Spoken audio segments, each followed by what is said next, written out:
వరలక్ష్మి గారు నమస్తే అండి.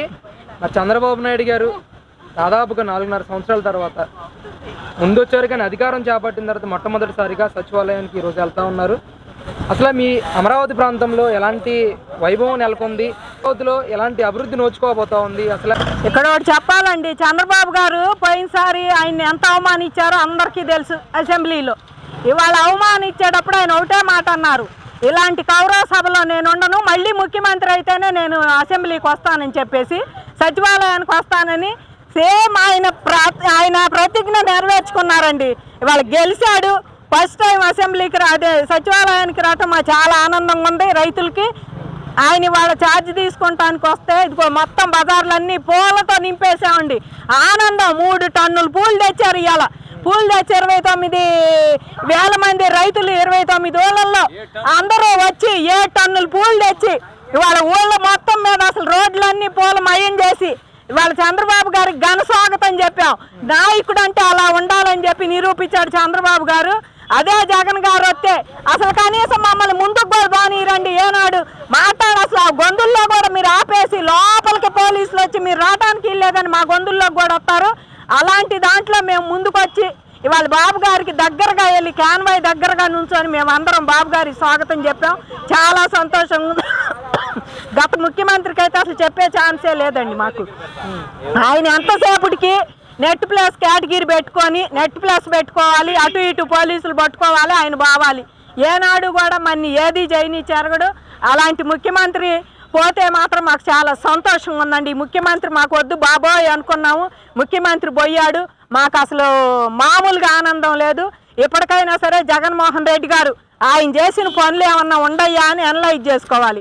మంత్రులు కానీ ఎమ్మెల్యేలు కానీ మీరు ఇళ్లలో ఇప్పుడు ఖాళీగానే కూర్చుంటున్నారుగా, అందులో ఊళ్ళో వదిలిపెట్టి కూడా పోయినట్టుండారు కొంతమంది. ఇక్కడ ఏదో చేసేస్తారని మిమ్మల్ని రాష్ట్రంలో. ఇప్పుడు మీరు ఒక పని అండి, వీళ్ళకి కూర్చొని మేము ఎంతవరకు ఏ నియోజకవర్గంలో ఏ ప్రజల దగ్గరికి పోయాం, ఏ నియోజకవర్గానికి రోడ్లు వేసాము, ఏ నియోజకవర్గంలో మాకు ఎంత రేటింగ్ ఉందనేది మీరు చూసుకోండి ఇళ్లలో పోయిన తర్వాత. అప్పుడు మీరు ప్రజలు ఎందుకు ఓటేయలేదు, మరి ఎందుకు ఎదురు తిరుగుతున్నారని అప్పుడు మీరు మీడియా ముందుకు వచ్చి మాట్లాడాలి. అంతేగాని మమ్మల్ని కొడుతున్నారు, తెలుగుదేశం వాళ్ళు తిడుతున్నారు. ఇవాళ కార్యకర్తల్ని మీరు చేసిన పనులు ఏమన్నా బాగుండయ్యా? డాక్టర్ సుధాకర్ భార్య ఆడాం కాదా, సుబ్రహ్మణ్యం భార్య ఆడాం కాదా? వాళ్ళని ఎంత ఏడిపించాలని సవాలం చేశారు, మీరు పిచ్చాలని చేశారు మంచి డాక్టర్ని. అలాంటి వాళ్ళు మిమ్మల్ని ఎందుకు వదిలిపెడతారండి? మరి నిజంగా అలాంటి ఏంటంటే సాటి రైతు పక్కన ఉండాలకే అబ్బా ఇలా చేశారో వీళ్ళు అనిపిస్తుంది. అట్లాంటిది మిమ్మల్ని ఎవరు వదిలిపెడతారు?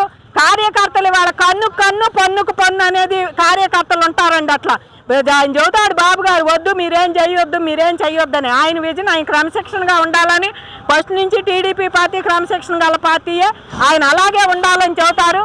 కానీ కార్యకర్తల సెగలు కార్యకర్తలకి తెలుసండి. ఆ కడుపు మంట కానీ అనుభవించింది కానీ ఇవాళ ఏదైనా సరే ఊళ్ళో వదిలిపెట్టిపోయారు. ఒకసారి వైసీపీ వాళ్ళు దెబ్బ తట్టుకోలేక ఊళ్ళో వదిలిపెట్టిపోయిన టీడీపీ కార్యకర్తలు కానీ నాయకులు కానీ ఉన్నారు.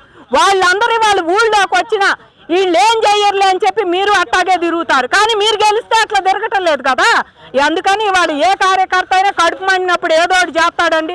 చెయ్యకపోతే ఆయన అంతే అంటాడు బాబు గారు. కానీ కింద ఉన్న వాళ్ళకి తెలిసిద్ది ఆ బాధ ఏంటో. పక్కన గొడ్డళ్ళు వేసుకొచ్చి ఇళ్ళ మీదకి పడి ఉంటే ఆ దృశ్యం తెలిసిద్ది. కాబట్టి ఎప్పటికైనా సరే ఆలోచించుకొని అనలైజ్ చేసుకోవాలి. మేమైతే చాలా ఆనందంగా ఉన్నాం. చంద్రబాబు గారి విజన్ మీద మాకు బాగా నమ్మకం ఉంది. ఆయన చరిష్మా మీద మాకు ఇంకా నమ్మకం ఉంది. ఇవాళ చంద్రబాబు గారు లాంటి నాయకుడు పక్క రాష్ట్రంలో చూసాం మనం. ఇవాళ 25 ఏళ్ళ నాడు హైటెక్ సిటీ పెడితే 100 కోట్లు అంటుంది ఇవాళ ఎకరం. అలాంటిది ఇవాళ ఇంకా టెక్నాలజీ అప్పటికన్నా ఇప్పుడు ఇంకా పెరిగిపోయింది టెక్నాలజీ. కాబట్టి వాళ్ళు చంద్రబాబు గారు లాంటి లీడరు, ఆయనకి అసలు డెవలప్మెంట్ అంటే ఒక ప్యాషన్. నిజంగా ఆయనకి డెవలప్మెంటే. ఇక ఆయన ఎంతసేపటికి పని రాక్షసుడు అంటే చంద్రబాబు గారే. ఇవాళ ఇక పోయినసారి ముఖ్యమంత్రిగా ఉన్నప్పుడు రాత్రి 11 కూడా ఇదే రోడ్డును పోతుంటే మేము లేచి వచ్చి చూసేవాళ్ళం అండి. సచివాలయంలో 11 దాకా ఏ ముఖ్యమంత్రి ఆయన ఉంటున్నాడు ఎక్కడన్నా సరే. కానీ ఆయన ఆంధ్రప్రదేశ్కి కొత్తగా వచ్చిన రాజధాని డెవలప్ చేయాలని ఆయన అన్నీ చేసుకుంటుంటే ఆయన్ని తీసేసి మీరు ఒక్క ఛాన్స్ ఇవ్వండి, నేను ఇంకా జెట్ స్పీడ్లో అమరావతిని ఉరికిస్తా, ఆంధ్రప్రదేశ్ని ఉరికిస్తానని తీసుకొచ్చి ఎక్కడికక్కడ ధ్వంసం చేసి ఎక్కడికక్కడ అన్ని తనఖాలు పెట్టి అప్పులు చేసి రాష్ట్రాన్ని అదాపాతాళానికి గుక్కి ఇంకా జనంలో ఏమన్నా ఉంది అంటే నాకు ఎందుకు ఓట్లేదని అడుగుతుంటే చాలా బాధ అనిపిస్తుందండి నిజంగా. ఒక రాష్ట్ర మాట్లాడుతున్నారు మేడం, 17 లక్షల శాంపుల్స్ తీస్తే అన్ని కూడా మనకు అనుకూలంగానే వచ్చినాయి రాష్ట్ర వ్యాప్తంగా. ఎక్కడో ఫలితాల్లో తప్పు జరిగింది, అదేంటో మనం అనలైజ్ చేయాలని చెప్పేసి కూడా ఆయనతో ఉన్న మాజీ ఎమ్మెల్యేలు కానీ మాజీ మినిస్టర్లతో కానీ జగన్మోహన్ రెడ్డి గారు మాట్లాడుతున్న పరిస్థితి ఎలా చూడొచ్చు అండి? మేము ఎట్లా చూస్తామంటేనండి 17 లక్షల శాంపిల్స్ అనలైజ్ ఎందుకు వచ్చినాయి అంటే మీరు ఏది చేసినా 50 ఏళ్ళకో సీసీ కెమెరాని పెట్టావు నువ్వు, ఆ పేరు వాలంటీరు. ఆ వాలంటీర్ వచ్చి పెన్షన్ ఆడ తీసేస్తాడో ఇంకోటి ఆడ తీసేస్తారో ఇంకోటి ఆడ తీసేస్తారో అని చెప్పేసి వాళ్ళందరూ కలిసి మీకే ఓటేస్తాం అని లాస్ట్ దాకా పెన్షన్ల కోసం బాధపడిన వాళ్ళు మీరు ఏదైనా చేయగలరు. ఇవాళ మీకు ఓటు వేయలేదు అంటే వాడిని చంపడానికి కూడా వెనకాడని ప్రభుత్వం కఠినమైన మనుషులు వైసీపీ వాళ్ళండి. వాళ్ళ నిజం చెప్పడానికి మేము భయపడతలా. మీరు అలాంటి వాళ్ళు, మీరు ఎవరైనా సరే కూర్చో స్థలం కాడ గొడవస్తేనే నరికిన వాళ్ళు మీరు కాళ్ళు చేతులు.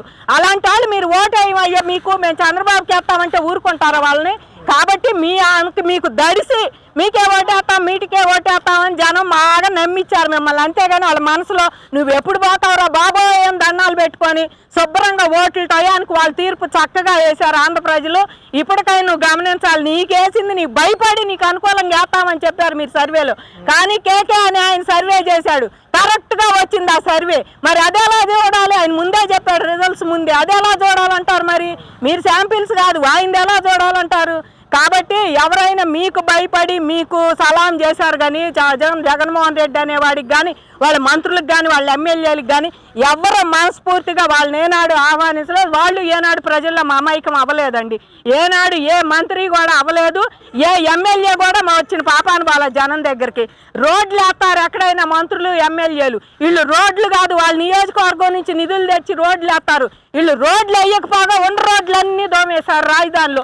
ఎందుకంటే రాజధానిని ఇంత వరస్ట్ చేస్తే రేపు నుంచి రాజధాని అనేది ఉండకూడదని ప్రజల్లో భ్రమ కల్పించి విశాఖపట్నం పోతున్నానని బాగా ఇన్సైడ్ ట్రేడింగ్ చేశావు. విశాఖపట్నంలో నువ్వు చేసిందే ఇన్సైడ్ ట్రేడింగ్.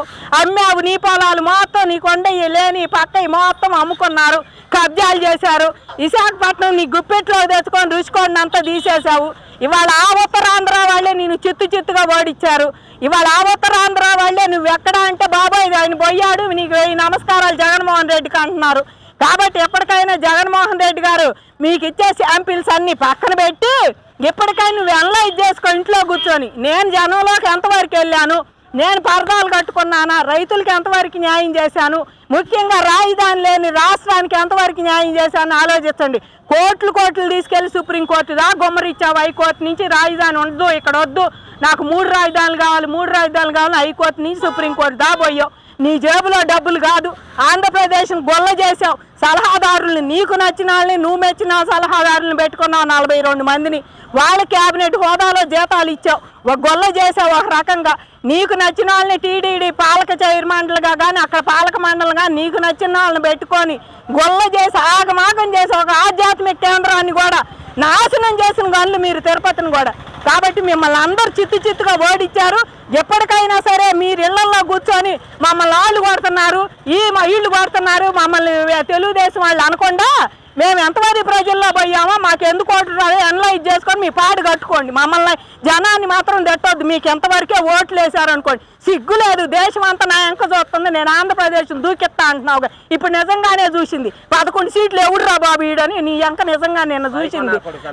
ఇలాంటి వాళ్ళని మీరు ఏం చేయాలి? 11 సీట్లు వచ్చిన వాళ్ళని జాగ్రత్తగా చూసుకో ఎందుకు వచ్చినాయి అని దేశం మొత్తం నీ అంకే చూసింది, ప్రపంచం కూడా చూసింది దీనికి ఎన్ని సీట్లు వచ్చినాయా అని. 11 సీట్లు అంటే నీకు సిగ్గు ఉండాలి. నీ ఐఐపి సీఎం, నువ్వు ఎంపీవి, నువ్వు మళ్ళీ సీఎం అయ్యావు, నీకు సిగ్గు జరం లేకుండా 11 వచ్చినాయి అంటే ఇంకా నాకు లోక్సభ రాజ్యసభలో ఉండారు, శాసన మండలిలో ఉండారు, అక్కడ ఉండారు, నాకు ఇక్కడ ఉండారు, ఎవరు ఉండరు. నువ్వే పోయినాక నీ వాళ్ళు ఎవరు ఉంటారు?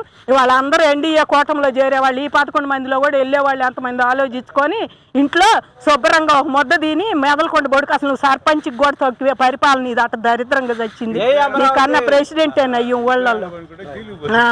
కాబట్టి జగన్మోహన్ రెడ్డి గారు అనలైజ్ చేసుకొని ఆయన ఇంట్లో రెస్ట్ తీసుకోయ్యా. ఇవాళ నువ్వు దీనికి రావడానికి కూడా నీకు మోహన్ జాలలో ఈయన ప్రమాణ స్వీకారానికి కబురు చేస్తే కూడా ఫోన్ అందలేదు అంటున్నారు. ఆఖరికి శంకుస్థాపన అమరావతి చేస్తేనే నువ్వు రాలేదు. ఇంకా నువ్వు ఎక్కడికి వస్తావు బయటికి? నీదంటూ ఉంటేనే నువ్వు వస్తున్నావు, నీకు లేకపోతే నువ్వేది రావు. అమరావతి శంకుస్థాపనకే రాను అడివి నువ్వు అమరావతిని చేస్తా అంటే నమ్మి నీ కోట్లు వేయటం ఇక్కడ జనం దురదృష్టం, ఆంధ్ర ప్రజల దురదృష్టం. నిన్ను ఎన్నుకోవటం నువ్వు పోయినందుకు ఇప్పటికైనా ఆంధ్రప్రదేశ్ బాగుపడిద్దయ్యా. అందుకని నీకు 100 కోట్ల నమస్కారాలు. నువ్వు ఓడిపోయినందుకు నీకు ఈ దండాలు.